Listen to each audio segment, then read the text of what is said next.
በስመ አብ ወወልድ ወመንፈስ ቅዱስ አሐዱ አምላክ አሜን። እግዚአብሔር አምላካችን እግዚአብሔር ንጉሳችን የሁሉ መድኃኒት የሁሉ ተስፋ አምላከ ነዳያን ምንዱባን ቅዱሳን አምላክ የኛም ልጆቻችንም አምላክ እግዚአብሔር በጌታችን በአምላካችን በመድኃኒታችን በኢየሱስ ክርስቶስ ስም በሱ ባደረገው ቸርነት ከመንፈስ ቅዱስ ጋር እናመሰግንሃለን። ይህንን ጊዜ ሰጥተህ ጠብቀህናልና የሰላም አምላክ ምድራችን በሰላም ልትሆን ጦርነት እንዲቆም አቤቱ ሰዎች ያልቃሉ፣ ሀገር ይፈርሳል በጦርነት ምክንያት በዓለም ላይ እንደዚሁም በኢትዮጵያ በሀገራችን የጦርነትን ስሜትና መንፈስ ጠርገህ እንድትወስድ በጌታችን በኢየሱስ ክርስቶስ ስም እንለምንሃለን። ሁሉን የሚችል ጌታ አምላክ ለሰላም ሁሉም ዋጋ እንዲከፍሉ ልባቸው እንድታበረታ ፈቃድህ ይሆንልን። እኛንም ሰላምና የሰላም ሰዎች አድርገን ቤታችንን በሰላም እንመራ አድርገን ምድራችን፣ ሀገራችን፣ ቤታችን ሁሉ በቅዱስ መንፈስ በሰላም ትደር። ለጌታችን ለኢየሱስ ክርስቶስ ከሰማይ አባት ከአብ ከሕያው መንፈስ ጋር ምስጋና እስከ ዘላለም ይገባል፣ አሜን።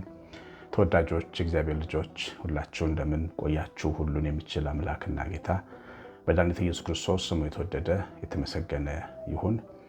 በዚያ በዐቢይ ጾም አንዲትን እናት በድንገት ልጇ ወድቆ የታመመባትን ሴት እናግዛለን፣ እንረዳለን። ይህችን ሴት እናቋቁማታለን። ልጇ ሕክምና እንዲያገኝ እሷም ወጥታ ገብታ የምትኖር ነች። በቋሚነት ጠንከር ያለ ነገር እንድታደርግ ለልጇም ለራሷም ድጋፍ እንድንሰጣት እየሰራን ነው። እግዚአብሔር ባርካችሁ ቅኖች። ነገር ግን በደንብ ተሳትፈን ጠንከር ያለ ድጋፍ ማድረግ ይገባናል። 9114138 ስልኬ፣ ዋትሳፕ፣ ቴሌግራም፣ ቫይበር ዳለው እናግዛለን። እግዚአብሔር እናንተ ቤታችሁን ጾማችሁን ይቀበል ይባርካችሁ። ርዕሱ ላይ እንዳያችሁት እዚህ ምን ታደርጋለህ የሚል ርዕስ ነው እግዚአብሔር የሰጠን። ይህንን ርዕስ የምናገኘው መጽሐፈ ነገሥት ቀዳማዊ ምዕራፍ 19 ቁጥር 13 ላይ ነው። ኤልያስን ያን በሰማ ጊዜ ፊቱን በመጎናጸፊያው ሸፈነ፣ መቆሙም ወጥቶም በዋሻው ደጃፍ ቆመ። እነሆም ኤልያስ ሆይ በዚህ ምን ታደርጋለህ የሚል ድምፅ ወደ እርሱ መጣ።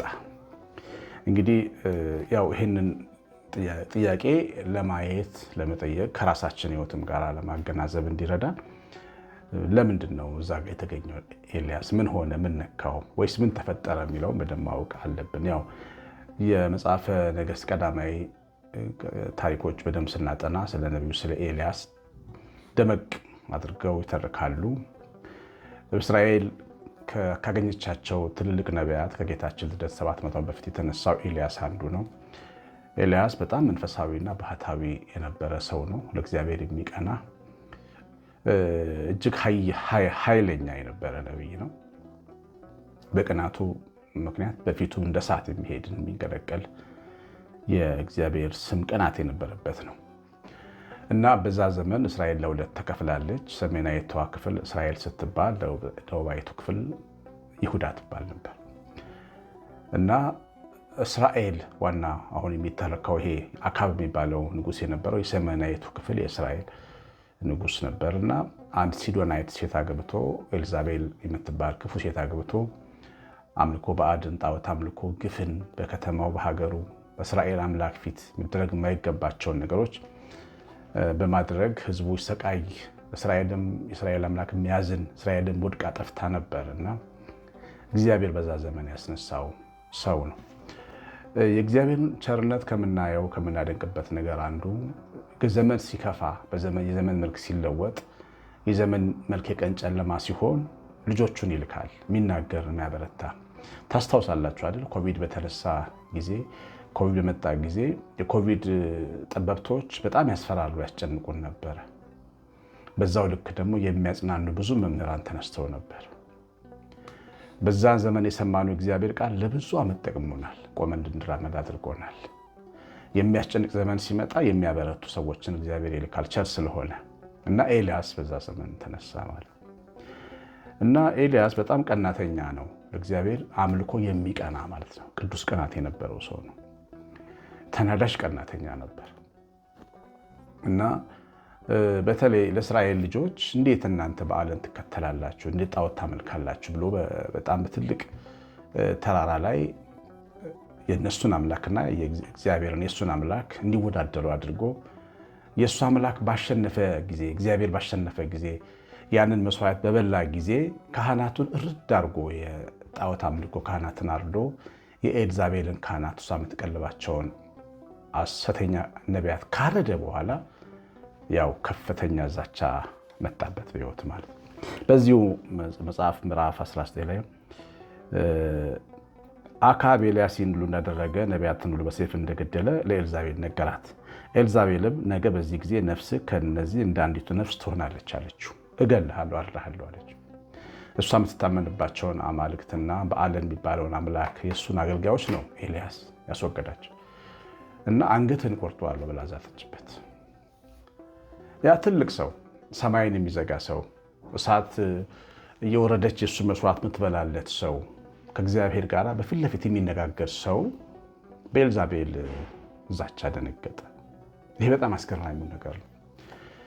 በሰውነታችን ውስጥ ምንም ጠንካራ ስብዕና ቢኖረን እግዚአብሔርን የምንፈራ ብንሆን እግዚአብሔር ያደረገውን ታምራት አይተን የኖርን ያልደገን ብንሆን የሆነ ቀን የማይጠበቅ ነገር ሊያስፈራን ይችላል። ይህ በጣም አስገራሚ ነገር ነው እና ኤልያስ ስፍራውን የለቀቀው ያን ጊዜ ነው። ኤልያስን እግዚአብሔር እዚህ ምን ታደርጋለህ ያለው ቦታውም እንዳይመስላችሁ የመንፈሱን ስፍራ ነው። ምንድን ነው ያስፈራህ? ለምንድን ነው ፈሪ የሆንከው? ለምንድን ነው ስጋት የገባህ? ለምንድን ነው የጨነቀ? እንዴት መሬት ጠበበ? አንተ የእስራኤልን አምላክ የምታገለግል ነቢይ ሆይ ምንድን ነው አንተ ፍርሃት ተራራ ላይ የምታደርገው? ሞት እየተመኘ ያለው አንተ ምን ሆናል? ምንድን ነው እዚህ ቦታ እንዴት መጣ ብሎ ጠየቀው። አስተሳሰብ ውስጥ፣ ልብ ውስጥ፣ መንፈስ ውስጥ የቀየረውን ከእምነት ወንበር ወርዶ ወደ ፍርሃት ወንበር መሻገሩ የኤልዛቤልን ፍርሃት አምኖ መቀበሉን ነው የወቀሰው እግዚአብሔር። መቼም ሁለት ጌታ የለንም። እግዚአብሔርን ጌታ ያደረግን፣ ኢየሱስን ጌታ ያደረግን፣ መንፈስ ቅዱስን መሪ ያደረግን፣ ፈቃዱ እንዲመራን የምንል ሰዎች ነን እኛ ሁላችን። ሌላም ተናጋሪ ደግሞ በውስጣችንም በውጫችንም አለ።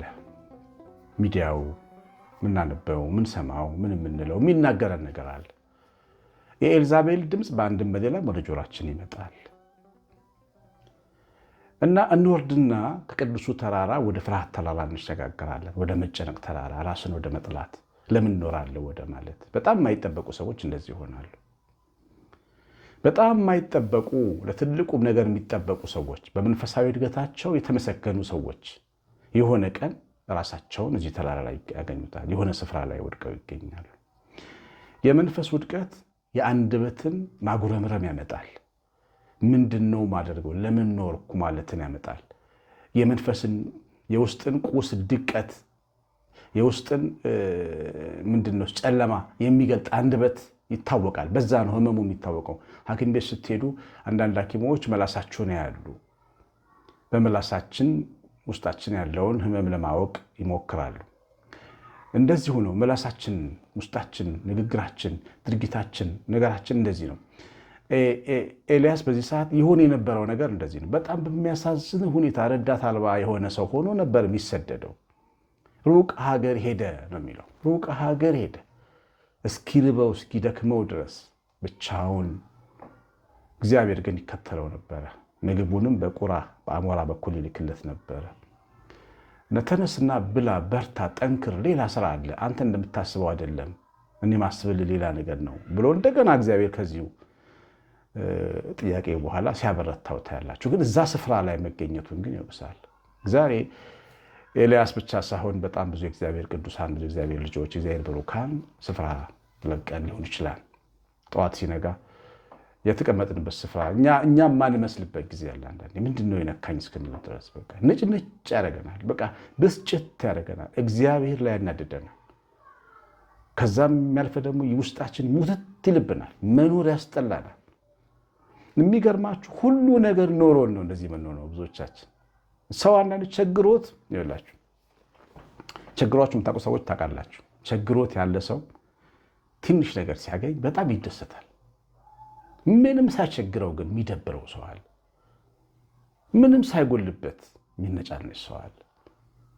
ተስፋ የሚያጣ ሰው አለ። ሰው የሚያስፈልገውን መሰረታዊ ፍላጎት ሙልት አድርጎ እግዚአብሔር ሰጥቶት ደስታ የሚያጣ ሰው አለ። ይሄ ቀላል ነገር እንዳይመስላችሁ። በምንም አይደለም። በመንፈስ ቅዱስ ኃይልና በሰማያዊ እሳት ካልተነቃቃ በስተቀር ሰውዬ በምግብ አታታልሉት፣ በልብስ አታታልሉት፣ በትንሽ ስጦታ አታበረቱት። ያንን ሰው በሁለቱም አረፍተ ዘመን እንደ ሰው አልፌ ስለማየው ነው ይሄን ነገር። በጣም ትንሽ ኑሮ የምኖርባቸው ጊዜያቶች ማስታውሰው በቀን ውስጥ ቆስጣ ሰላጣ፣ ቲማቲም ቆርጬ የምበላበትን ምግብ መግዛት የምችልበትን ገንዘብ ሳገኝ በቃ ዓለምን የገዛው የሚመስል ደስታ ይሰማኝ ነበር። ያ የደስታ ስሜቴን በጣም ነው ማረሰው።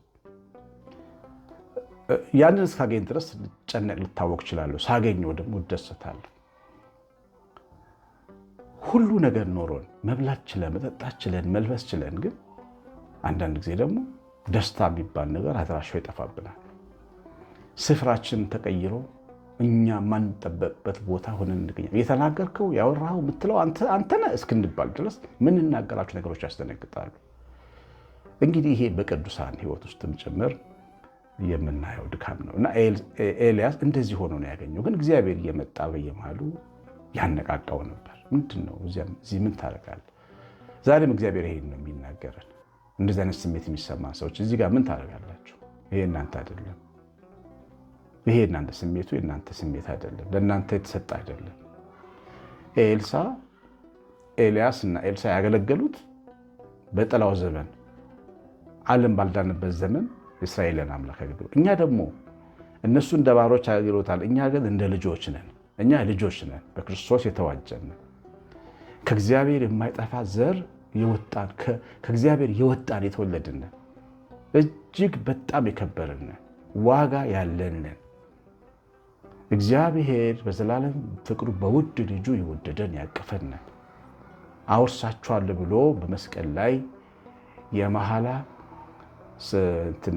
ምንድነው እሱ ኑዛዜ የተናዘዘልን፣ መስቀል ላይ በሞቱ ምክንያት የመውረስ ኑዛዜ የደረሰን፣ አባት ሲሞት እና ስትሞት ልጅ እንደሚወርስ ማለት እርግጠኝነቱ በሞቱ ተረጋግጧል። ያንን ውርስ ሰማያዊ ምድራዊ በረከት ነው የሚሰጠን። ሰማያዊ ምድራዊ ሰላም ነው፣ ቅድስና ነው የሚሰጠን፣ ኃይል ነው የሚሰጠን። ያ ውርስ ነው መንፈስ ቅዱስ እንድንቀበል ያደረገን። ያ ውርስ ነው የእግዚአብሔር ልጅ የመሆንን ክብር እንድንለብስ ያደረገን። በእግዚአብሔር የተወደዱ ይዲዳዎች ያደረገን ያ ውርስ ነው እና ከስሜታችን ፈቀቅ ብለን አሁን ከተቀመጥንበት ቦታ ተነስተን ወደ ራሳችን ልንመለስ ይገባል። ምን ሆኜ ነው ይላሉ አንዳንድ ሰዎች። አጋንንት ይዛቸዋል እና ስታጠምቋቸው ያው ይጮሃሉ፣ ምን ይላሉ። ከዛ በኋላ ልክ ሲለቃቸው ይነቃሉና ምን ሆኜ ነው የት ነበርኩ ይላሉ። እንደዚህ ነው ሁኔታው የሚፈጸመው። ላያችን ላይ የሚወድቀው መንፈስ ቦታ እንድንቀይር ያደርገናል። ግን እንደው በጣም ነገሮችን እግዚአብሔር ሲመልሰን ልባችን ሲመልስ ምን ሆኜ ነው ግን እንደዚህ ያሰብኩት እንላለን። ህይወት ያስጠላኝ፣ ራስን አጥፋ ራስሽን አጥፊ ያለኝ፣ ብቻሽን ሁኚ ያለኝ፣ ተስፋ የለሽም ያለኝ፣ ዋጋ ቢስ ነሽ ያለኝ፣ የሞትሽ ነሽ ያለኝ፣ ምን ሆኜ ነው የሰማሁት የምንልበት ደግሞ ቀን ይመጣል። ይሄ እውነት ነው። እኛን የማይወክሉ ድምፆች ናቸው እነዚህ፣ እኛን የማይመጥኑ ናቸው። እንኳን እኛን አይደለም ይወላችሁ በወለድናቸው ልጆች ላይ ማንም ስልጣን የለውም። እኛ እያለን የልጆቻችን እንደጠበቀን የምናድር ወላጆች ነን ብዙዎቻችን። ማንም ቀና ብሎ ያያቸውም እንደያለን። እግዚአብሔርም እኛ ማንም ቀና ብሎ እንዳያየን አያደርግም። ሁልጊዜ እረኛ ሆኖ ይጠብቀናል። መዝሙር 22ን አንብቡ። እንዲህ ስትጨነቁ የዳዊትን መዝሙር ደጋግማችሁ በቃላችሁ ይዛችሁ አንብቡ። እግዚአብሔር እረኛዬ ነው፣ የሚያሳጣኝ የለም። በለምለም መስክ ያሳድረኛል፣ በዕረፍቱ ዘንድ ይመራኛል። ነፍሴ መለሳ፣ ስለ ስሙ በጽድቅ መንገድ መራኝ። በሞት ጥላ መካከል እንኳን ብሄድ አንተ ከእኔ ጋር ስለሆንክ አልፈራም። በትርና ምርኩዝ እነሱ ያጽናኑኛል። በጠላቶቼ ፊት ራሴን በዘይት ቀባ፣ ጽዋዬም የተረፈ ነው። ማዕድንም በፊት ያዘጋጀልኝ። ቸርነትና ምሕረት በሕይወቴ ዘመን ሁሉ ይከተሉኛል። በቤትህ ለዘላለም እኖራለሁ በሉ። ድራሹ ይጠፋል የጭንቀት መንፈስ። ያ ስፍራ የሚያስቀይረን ያ ጨለማው ትቶን ነው የሚሄደው። ሁልጊዜም ጨለማ ብርሃን ስታበሩበት ስፍራ ልቆ ይሄዳል። የሰማነውን በልቦናችን ይጻፍልን። እግዚአብሔር ቸርነት የእናታችን የእመቤታችን ረድኤት በረከት የምላት ጥበቃ አብሮን ይሁን። የምናግዛትን ሴት በተመለከተ ልታግዙ የምትፈልጉ 9114138 ስልኬ ላይ ዋትስአፕ፣ ቴሌግራም ላይ ያለው አሳውቁኝ። ኮሜንት አድርጉ፣ ላይክ አድርጋችሁ ውጡ። እግዚአብሔር እናንተን ዘራችሁን ይባርክ። ቀሲስ አሸናፊ ገብረማርያም ነኝ። ሰላም